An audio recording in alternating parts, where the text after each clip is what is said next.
taariku salaadka bishaaradiisu waxay tahay kow nuur malahan wajigiisa oo wajigiisa nuurka laga qaadaa labo si kasta oo maal u leeyahay barakada laga qaada hantidiisa saddex baahidiisa marnaba ma dhamaato waxa ku bata mushkilaadka iyo dhibaatooyinka adduunka afar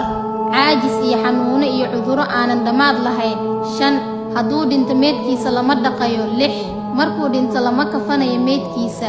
toddobo laguma dukanayo meedkiisa markuu dhinto sideed laguma aasayo qabuuraha muslimiinta sagaal xayaatadana silsilac ayaa looga qaadaa qabrigana waa lagu ciriiriyaa hooygiisana maalinka qiyaamo waa saqara walciyaadu billaah duka walaal intaanan lagugu dukanin iga gaarsiiya fiidiyogani kuwa dayaca salaada si ay waano ugu noqoto wasalaamu calaykum nabiga sallallahu alayhi wasallam ayaa nin u imaaday markaasuu wuxuu ku yiri yaa rasuulullah kayfa aqulu xiina as'alu rabbi nabi allah sideen dhaha markaan rabbigay wax weydiisanayo nabiga sallallahu alayhi wasallam wuxuu ku yiri waxaad dhahdaa allahumma ighfir li allah ii dambi dhaaf warhamni allah ii naxariiso wacaafini allah ii caafi warzuqni allah ii arzaaq nabiga sallallahu alayhi wasallam ducadani wuxuu ku tilmaamay inay adduun iyo aakhiraba ay kulminayso hadaba walaal fiidiyogani haddii uu ku soo gaaray sii gaarsii walaalaha kaleeto si ay uga faa'iidaystaan wassalaamu calaykum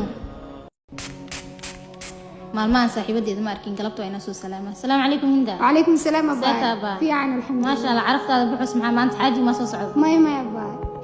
magaalada Sacuudi Abaa Roos camal soo moogid baa inay xaraam tahay gabadha muslimada ah inay iscarfiso ay banaanka u baxdo ama ay quruxdeeda muujiso nabiga sallallahu alayhi wasallam wuxuu ku tilmaamay gabadhii iscarfida banaanka baxda si ay riixdeeda iyo carafteeda ragga ajaanibta u helaan inay zaaniyad tahay marka waa arin khatar ah baa iska ilaali marnaba quruxdaada ha u muujin hana isku carfinin qof aanan ahayn zawjkaaga haya baa maadsanid abaa quruxdaada ha u muujin ragga ajaanibta ah